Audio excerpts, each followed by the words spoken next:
ഇന്ന് നമ്മൾ വന്നിരിക്കുന്നത് പാലക്കാട് ജില്ലയിൽ സ്പൈസ് മിൽ എന്ന് പറയുന്ന ഒരു restaurant.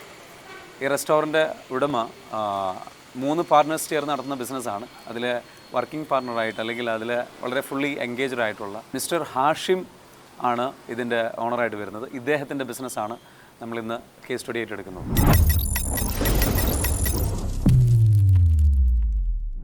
Hi everyone, this is Shafi Muhammed. Welcome to this new video. Anyway, നമ്മളിപ്പോൾ ഉള്ളത് പാലക്കാടിലേക്ക് പോയിക്കൊണ്ടിരിക്കുകയാണ് നമ്മൾ. അപ്പോൾ അതിനിടയിൽ ഒരു റോയൽ ടേസ്റ്റ് എന്ന് പറഞ്ഞിട്ടുള്ള ഒരു ചെറിയൊരു ഹോട്ടലിൽ നമ്മളിവിടെ നിർത്തി ഭക്ഷണം കഴിക്കാൻ വേണ്ടി ഇറങ്ങിയത്. ബ്രേക്ക്ഫാസ്റ്റ് നമ്മുടെ എൻ്റെ ടീമുണ്ട്, മാറൂഫ് ഉണ്ട്, അതേപോലെ തന്നെ ഇസ്മായിൽ ഉണ്ട്, അതേപോലെ തന്നെ നമ്മുടെ ഷബീർ ഉണ്ട്. സോ നമ്മൾ ബിസിനസ് നെക്സ്റ്റ് ലെവൽ എന്ന് പറയുന്ന പ്രോഗ്രാമിൻ്റെ ഭാഗമായിട്ട് ആണ് നമ്മൾ അവിടേക്ക് പോകുന്നത്. ഓരോ ക്ലയൻസിൻ്റെയും ബിസിനസ് നമ്മളവിടെ നേരിട്ട് പോയി വിസിറ്റ് ചെയ്ത് അത് വ്യക്തമായിട്ട് പഠിച്ച്, ഐ മീൻ ഫിനാൻഷ്യൽ ലെവലുള്ള കാര്യങ്ങൾ പഠിക്കാനുള്ള ടീമുണ്ട്, അതേപോലെ തന്നെ മറ്റുള്ള ടോട്ടൽ എൻറ്റയർ ലെവലുള്ള കാര്യങ്ങൾ പഠിക്കാനുള്ള ഒരു ടീമായിട്ട് നമ്മൾ പോയിട്ട് കാര്യങ്ങളെല്ലാം പഠിച്ച് അവരുടെ സോഷ്യൽ മീഡിയ ബേസ് ചെയ്തിട്ടുള്ള കാര്യങ്ങൾ ചെയ്തു കൊടുത്ത് ഉള്ള രീതിയിലേക്കാണ് നമ്മൾ കാര്യങ്ങൾ ചെയ്യുന്നത്. അപ്പോൾ അത് പഠിക്കാൻ വേണ്ടിയിട്ട് പോകുന്ന ഓൺ ദ വേയിലാണ് നമ്മളിപ്പോൾ ഉള്ളത്. അപ്പോൾ നമ്മൾ ഇന്ന് പോകുന്നത് നമ്മുടെ ഹാഷിം. അപ്പോൾ നമ്മളിത് പോകുന്ന ഹാഷിം എന്ന് പറഞ്ഞിട്ടുള്ള ആളുടെ റെസ്റ്റോറൻറ്റ് ബിസിനസ് വിസിറ്റ് ചെയ്യാൻ വേണ്ടിയിട്ടാണ്. അപ്പോൾ നമുക്ക് അവിടെ പോയിട്ട് എന്ത് ചെയ്യാം, കാണാം ബാക്കി കാര്യങ്ങൾ.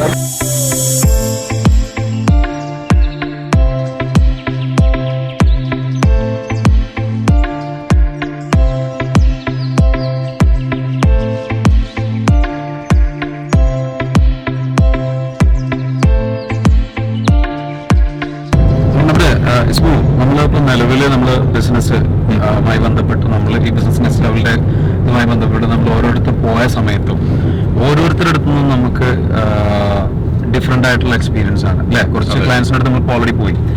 അപ്പം പൊതുവെ സ്മൈലിന് തോന്നിയിട്ടുള്ള അല്ലെങ്കിൽ എന്താ പറയുക, നമ്മൾ നോട്ട് ചെയ്തിട്ടുള്ള പ്രധാനപ്പെട്ട ബിസിനസ്സിൽ വരുത്തുന്ന മിസ്റ്റേക്കുകൾ എന്താണ്? പ്രധാനമായും നമ്മളിപ്പോൾ കണ്ടിട്ടുള്ള പല ആളുകളെയും മീറ്റ് ചെയ്ത് സംസാരിച്ചെന്ന് നമ്മളിപ്പം മനസ്സിലാക്കിയിട്ടുള്ള വളരെ പ്രധാനപ്പെട്ട ഒരു മിസ്റ്റേക്ക് അല്ലെങ്കിൽ വളരെ പ്രധാനപ്പെട്ട നമ്മൾ നോട്ട് ചെയ്യേണ്ട ശ്രദ്ധിക്കേണ്ട ഒരു കാര്യം എന്താ വെച്ചാൽ ഒരു ഫോക്കസിന്റെ ഒരു കുറവ് നന്നായിട്ടുണ്ട്. ഫോക്കസിന്റെ ഒരു കുറവ് പ്രത്യേകിച്ച് എല്ലാം ചെയ്യാണ്, എല്ലാം കൂടി ഞാനങ്ങ് ചെയ്യാണ്. ഞാൻ എന്റർപ്രണർ ആണെങ്കിൽ ഞാനങ്ങ് ചെയ്യാണ് എല്ലാം. അത് മാർക്കറ്റിംഗ് ഞാൻ തന്നെ, അക്കൗണ്ട്സിൽ ഞാൻ തന്നെ, പിന്നെ ഓഫീസിലെ മറ്റ് മെയിൻ്റനൻസ് കാര്യങ്ങൾ ഞാൻ തന്നെ, മറ്റു പേയ്മെന്റ് ബാങ്ക് പോകലും മറ്റു കാര്യങ്ങൾ ഞാൻ തന്നെ. അപ്പൊ ഇതാണ് ചെയ്യുന്നത്, അത് ഞാൻ തന്നെ. എന്ത് കാര്യങ്ങളും അതായത് ഇമ്പോർട്ടന്റ് ആയിട്ടുള്ള വർക്കുകളൊക്കെ ഞാൻ തന്നെ ചെയ്യണം എന്നുള്ളൊരു ഇതാണ്. അതെ, ശരിക്കും പറഞ്ഞു കഴിഞ്ഞാല് നമ്മളിപ്പോ പറഞ്ഞ ആ ഒരു കാര്യം ശരി, ഞാൻ ആദ്യം എന്റെ മൈൻഡിലേക്ക് വന്നില്ലെങ്കിലും പക്ഷെ കറക്റ്റ് ആയിട്ടുള്ള പോയിന്റ്. കാരണം നമ്മളൊരു ക്ലയന്റിന്റെ അടുത്ത് പോയി നോക്കുമ്പോൾ അദ്ദേഹത്തിന്റെ ബിസിനസ് ശരിക്കും പറഞ്ഞു കഴിഞ്ഞാൽ അദ്ദേഹത്തിന് വലിയ ലെവലിലേക്ക് കൊണ്ടുവരണം ആഗ്രഹമുണ്ട്, പലർക്കും ആഗ്രഹമുണ്ട്. പക്ഷെ ടീമിനെ ബിൽഡ് ചെയ്തിട്ടില്ല. ഓക്കെ, ടീമിനെ ബിൽഡ് ചെയ്താൽ മാത്രമേ ഈ പറഞ്ഞിരിക്കുന്ന കാര്യങ്ങൾ നമുക്ക് കറക്റ്റായിട്ട് ചെയ്യാൻ പറ്റുള്ളൂ.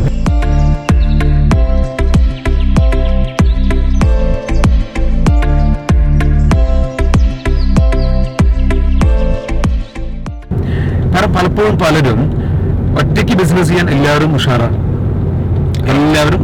ഒറ്റയ്ക്ക് ബിസിനസ് ചെയ്യാൻ. കാരണം ആ ഒരു കാരണം എന്ന് വെച്ചാൽ ഒന്ന് ഒറ്റയ്ക്ക് ബിസിനസ് ചെയ്യുന്നത് തന്നെ എന്തുകൊണ്ടാണെന്ന് ചോദിച്ചു കഴിഞ്ഞാൽ ഒന്ന് കംഫർട്ട് സോൺ ആണ് ആഗ്രഹിക്കുന്നത്. ഓക്കെ, അതേപോലെ തന്നെ ചെറിയ ടീം, ഒരു 2-3 ആൾക്കാർ മാത്രം, അത്യാവശ്യത്തിന് മാത്രം ടീമിനെ ഒതുക്കിയിട്ട് ടീമിനെ വലുതാക്കാതെ ചെലവ് ചുരുക്കാന്നുള്ള രീതിയിൽ അങ്ങനെ പോകുന്ന ആൾക്കാർ എത്ര പേരുണ്ട്. ഇതും ഈ പറഞ്ഞിരിക്കുന്ന ഒരു കംഫർട്ട് സോണിന്റെ കളിയാണ്. അപ്പോൾ ഒറ്റയ്ക്ക് നിൽക്കുമ്പോൾ നമ്മൾ നമ്മുടേതായിട്ടുള്ള ഒരു മേഖലയിൽ അല്ലെങ്കിൽ നമ്മുടെ കോർ ഏരിയയിൽ നമ്മൾ നന്നായിട്ട് പെർഫോം ചെയ്യുന്നുണ്ട്. പക്ഷെ ബാക്കിയുള്ള കുറേ കാര്യങ്ങളിൽ അല്ലേ നമ്മൾ നോട്ട് ചെയ്തൊരു കാര്യമാണ്, അവർക്ക് പെർഫോം ചെയ്യാൻ ശരിക്കും പ്രയാസമുണ്ട്. ബാക്കിയുള്ള ഏരിയാസ് കറക്റ്റായി വരുന്നില്ല, അല്ലെങ്കിൽ അക്കൗണ്ട്സ് കറക്റ്റ് ആവുന്നില്ല അല്ലേ. അതാണ് നമ്മുടെ അടുത്തൊരു പോയിന്റ്. മെയിനായിട്ടെന്ന് വെച്ചാൽ ഏതൊരു ബിസിനസ്മാനും നന്നായിട്ട് ചെയ്യാൻ പറ്റുന്ന ഒരു ഏരിയ ഉണ്ടാവും. ചിലപ്പോൾ സ്ട്രാറ്റജി ആയിരിക്കും, ചിലപ്പോൾ മാർക്കറ്റിംഗ് ആയിരിക്കും ഏറ്റവും നന്നായിട്ട് ആൾ ഇഷ്ടപ്പെട്ട് ചെയ്യുന്ന ഒരു സംഭവം. അപ്പൊ ശരിക്കും ആ ഒരു കാര്യം മാത്രം ചെയ്തിട്ട് ബാക്കിയുള്ളത് എല്ലാം മറ്റുള്ളവരെ ഏൽപ്പിക്കണം. അതാണ് അതിന്റെ ശരിയായ രീതി തന്നെയാണ്. അത് നമ്മൾ ശരിക്കും നമ്മൾ പഠിപ്പിച്ചു കൊടുക്കുന്ന ബിസിനസ് നെക്സ്റ്റ് ലെവലിൽ വരുന്നവർക്ക് നമ്മൾ പഠിപ്പിച്ചു കൊടുക്കുന്ന വളരെ പ്രധാനപ്പെട്ട ഒരു കാര്യം എന്ന് വെച്ചാൽ, ഇപ്പൊ ഇത് കാണുന്ന ആൾക്കാർക്ക് നിങ്ങളോട് എനിക്ക് സജസ്റ്റ് ചെയ്യാനുള്ള ഒരു കാര്യം എന്ന് വെച്ചാൽ, നിങ്ങൾ ചെയ്യേണ്ട ഒരു രീതിയുണ്ട്. ബിസിനസ് നിങ്ങളുടെ ടോട്ടൽ ടാസ്കുകളെ ഒരു ബിസിനസ് ഒരു മാസം റൺ ചെയ്യുന്നതിന്റെ ഭാഗമായിട്ട് അതിൽ എത്രത്തോളം ടോട്ടൽ ടാസ്ക് ഉണ്ടല്ലോ, ആ ടോട്ടൽ ടാസ്കുകൾ എന്ത് ചെയ്യുക, അതിലെ ആക്ടിവിറ്റീസ് മുഴുവൻ എഴുതി വെക്കുക. ആ ബിസിനസ് സ്മൂത്ത് ആയിട്ട് റൺ ചെയ്തുകൊണ്ട് ഫോർ എക്സാമ്പിൾ പർച്ചേസിംഗ് ഉണ്ടാവും, മാർക്കറ്റിംഗ് ഉണ്ടാവും, അതേപോലെ തന്നെ അക്കൗണ്ട്സ് ഉണ്ടാവും, ഇങ്ങനെ അഡ്മിനിസ്ട്രേഷൻസ് ഉണ്ടാവും, അതേപോലെ തന്നെ പുറമെ ചെറിയ ചെറിയ അലറച്ചിട്ടുള്ള മറ്റുള്ള വർക്കുകൾ ഉണ്ടാവും അല്ലേ, കറണ്ട് ബിൽ അടക്കുക, ഇങ്ങനെയുള്ള സംഭവങ്ങൾ, ഇങ്ങനെ പല സംഭവങ്ങളുണ്ടാവും. അപ്പൊ എൻക്വയറി മാനേജ്മെന്റ് ഉണ്ടാവും, കാര്യങ്ങളുണ്ടാവും. ഇങ്ങനെയുള്ള എല്ലാ കാര്യങ്ങളും നിങ്ങൾ ഇങ്ങനെ ലിസ്റ്റ് ഔട്ട് ചെയ്യണം. ഇത് ലിസ്റ്റ് ഔട്ട് ചെയ്തിട്ട് 2 കാറ്റഗറിയാക്കി ഡിവൈഡ് ചെയ്യുക. ഒന്ന് ജനറൽ ആക്ടിവിറ്റി. ഈ ജനറൽ ആക്ടിവിറ്റി എന്ന് പറഞ്ഞു കഴിഞ്ഞാൽ ഉദ്ദേശിക്കുന്നത് എന്താണെന്ന് ചോദിച്ചു കഴിഞ്ഞാൽ നമ്മൾ ഇപ്പൊ ഈ പൊതുവെ പല ആൾക്കാർ ഒറ്റയ്ക്ക് ബിസിനസ് റൺ ചെയ്യുന്ന ആൾക്കാർ എല്ലാ ഈ പറഞ്ഞിരിക്കുന്ന 50-ഓളം ആക്ടിവിറ്റി അല്ലെങ്കിൽ 100ഓളം ആക്ടിവിറ്റി ഉണ്ടെങ്കിൽ അതെല്ലാം ഒരാളിനായിരിക്കും ചെയ്യാം. ഇതിനെ ഡിവൈഡ് ചെയ്തിട്ട് എന്ത് ചെയ്യണം, അല്ലെങ്കിൽ നിലവിൽ ഇങ്ങനെ വേണമെങ്കിലും ചെയ്യാം. നിങ്ങൾക്ക് ചെറിയ ടീം ഉണ്ടാവും, എന്നാലും നിങ്ങൾ ഇപ്പോഴും തിരക്കിലായിട്ടുണ്ടാവും, നിങ്ങൾക്ക് ബിസിനസ് ഉഷാറായിട്ട് റൺ ചെയ്യാൻ പറ്റുന്നുണ്ടാവില്ല, അല്ലെങ്കിൽ ഡെവലപ്പ് ചെയ്യാൻ പറ്റുന്നുണ്ടാവില്ല, അല്ലെങ്കിൽ ബിസിനസിന് വേണ്ടിയിട്ട് മറ്റുള്ള പ്ലാനിങ്ങുകൾക്കോ അല്ലെങ്കിൽ പുതിയ ബ്രാഞ്ചുകൾ ഓപ്പൺ ചെയ്യാൻ വേണ്ടി ലൊക്കേഷനിലോ പോകാൻ പറ്റുന്നുണ്ടായിരിക്കില്ല, ചെറിയ ടീം ഉണ്ടെങ്കിൽ പോലും. കാരണം എന്താ വെച്ചാൽ ബിസിനസിന്റെ പല വർക്കുകളും ഇദ്ദേഹം ചെയ്യാൻ പാടില്ലാത്തതായിട്ടുള്ള പല വർക്കുകളും, ജനറൽ ആയിട്ടുള്ള പല വർക്കുകളും ഇദ്ദേഹം ചെയ്യുന്നുണ്ടോ. അപ്പം അതിന്റെ പേരിൽ ആ കമ്പനി അത് എന്ത് ചെയ്യണം, ഒഴിവാക്കണം. അത് ഒഴിവാക്കാൻ എന്താ വേണ്ടത്, കോർ ആക്ടിവിറ്റീസ് എന്താണ്, കോർ ടാസ്കുകൾ എന്താണ് എന്നുള്ളത് ഫൈൻഡ് ഔട്ട് ചെയ്യണം. അപ്പൊ അത് മൊത്തം എഴുതി വെക്കുക. എഴുതി വെച്ചിട്ട് എന്ത് ചെയ്യുക, ഇത് ആ കോർ ആക്ടിവിറ്റി എങ്ങനെ തിരഞ്ഞെടുക്കുന്നത് വെച്ചാൽ ഇതിൽ ഞാൻ ഏതാണ് ഏറ്റവും നന്നായിട്ട് എൻജോയ് ചെയ്ത് ചെയ്യുന്നത്, എൻ്റെ കഴിവ് ഏറ്റവും മികച്ച രീതിയിൽ ഉപയോഗിക്കാൻ പറ്റുന്ന ഇതിൽ ഏത് ആക്ടിവിറ്റിയാണുള്ളത്, എനിക്ക് ഏറ്റവും നല്ല ആത്മവിശ്വാസത്തോടു കൂടി ചെയ്യാൻ പറ്റുന്ന കാര്യം ഏത്, ഇങ്ങനെയുള്ള ചോദ്യങ്ങൾ ചോദിച്ച് അതിനനുസരിച്ചൊന്ന് ഫിൽട്ടർ ചെയ്തെടുത്തിട്ട് ആ ആക്ടിവിറ്റികൾ മാത്രമേ ഇദ്ദേഹം ചെയ്യാൻ പാടുള്ളൂ. അത് തന്നെ ഒരു 3, 4, 5 ഉണ്ടെങ്കിൽ അതിൽ ഏറ്റവും ടോപ്പായിട്ടുള്ളത് ഇദ്ദേഹം എന്ത് ചെയ്യണം, ഇതൊക്കെ പെട്ടെന്ന് ചെയ്യണം എന്നല്ല, പതിയെ അതിലേക്ക് മാറി മറിഞ്ഞ് വരണം. ഇങ്ങനെ ചെയ്യുന്നതിലൂടെ തീർച്ചയായിട്ടും ഇവർക്ക് എന്ത് ചെയ്യാൻ പറ്റും, ടോട്ടലി ഇവരുടെ ബിസിനസ്സിനെ വളരെ നല്ല രീതിയിൽ ഗ്രോ ചെയ്തെടുക്കാനുള്ള റിസൾട്ട് ഉണ്ടാക്കിയെടുക്കാം. അതെ അതെ.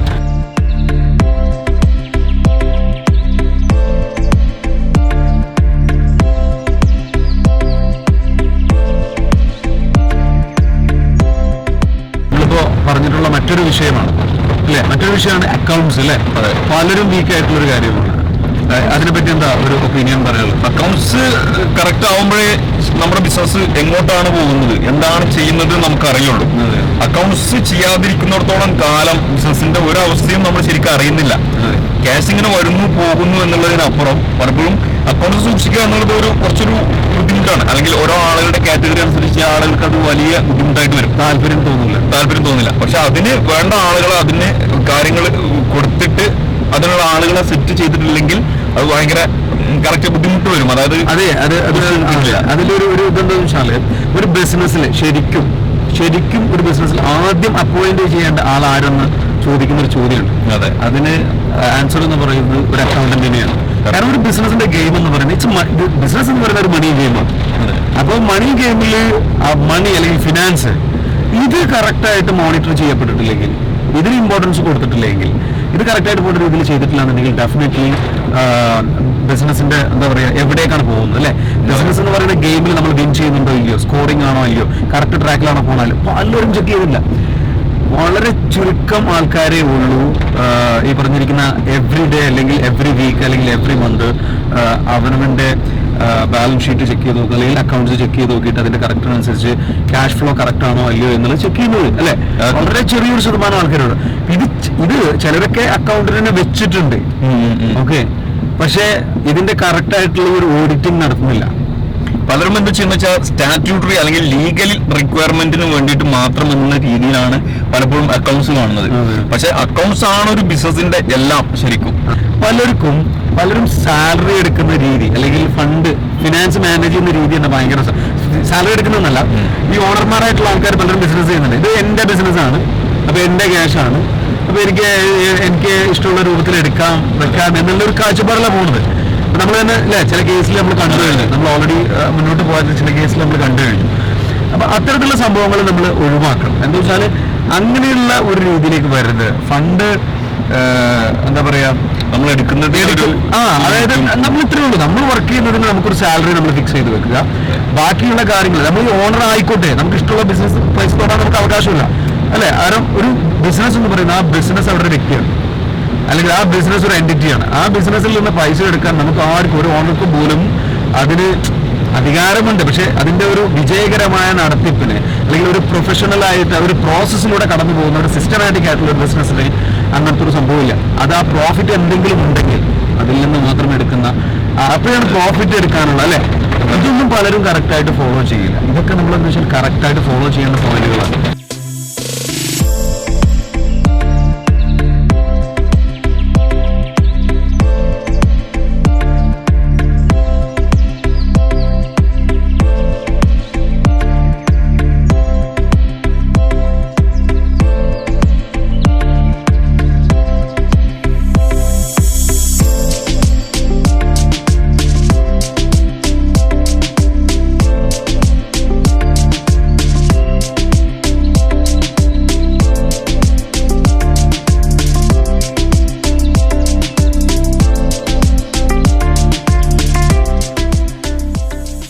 ബിസിനസ്സിൽ നമ്മളിവിടെ വിസിറ്റ് ചെയ്ത സമയത്ത് നമുക്ക് മനസ്സിലായിട്ടുള്ളൊരു കാര്യം, ഇവിടെ വളരെ നല്ല പോസിറ്റീവായിട്ടുള്ള കുറച്ച് കാര്യങ്ങൾ പറയാനുണ്ട്.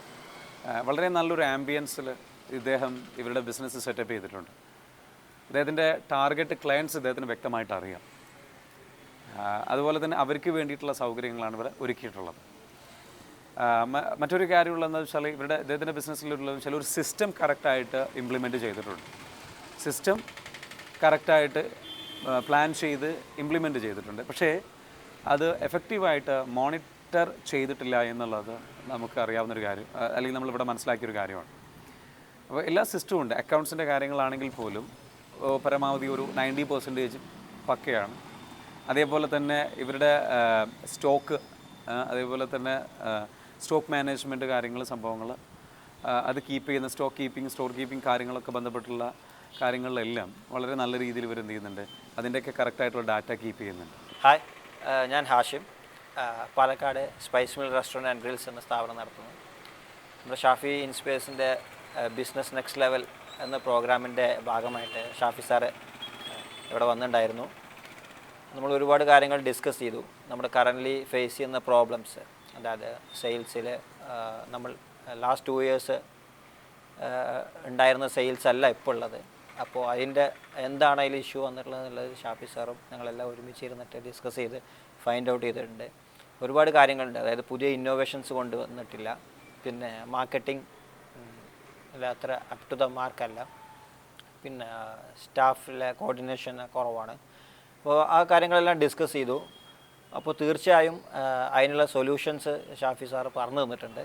അപ്പോൾ ഡെഫിനറ്റ്ലി അത് വർക്കൗട്ട് ചെയ്തിട്ട് അത് മെച്ചപ്പെടുത്തും എന്നുള്ള കോൺഫിഡൻസ് ഉണ്ട്. അപ്പോൾ നമ്മളുടെ ഈ ഒരു സ്പൈസ് മിൽ എന്ന് പറയുന്ന ഇവരുടെ ഈ ഒരു റെസ്റ്റോറൻറ്റിൻ്റെ കേസ് സ്റ്റഡി ഇവിടെ അവസാനിക്കുകയാണ്. ഇതിൻ്റെ ഫർദർ അപ്ഡേഷൻസുമായിട്ട് തീർച്ചയായിട്ടും നമ്മൾ വീണ്ടും നമുക്ക് ഇതിൽ കേസ് സ്റ്റഡീസ് ഷൂട്ട് ചെയ്യാനുണ്ട്, റെക്കോർഡ് ചെയ്യാനുണ്ട്, റിപ്പോർട്ടുകൾ തയ്യാറാക്കാനുണ്ട്. ആ സമയത്ത് നമുക്ക് തീർച്ചയായിട്ടും സംസാരിക്കാം. So see you later.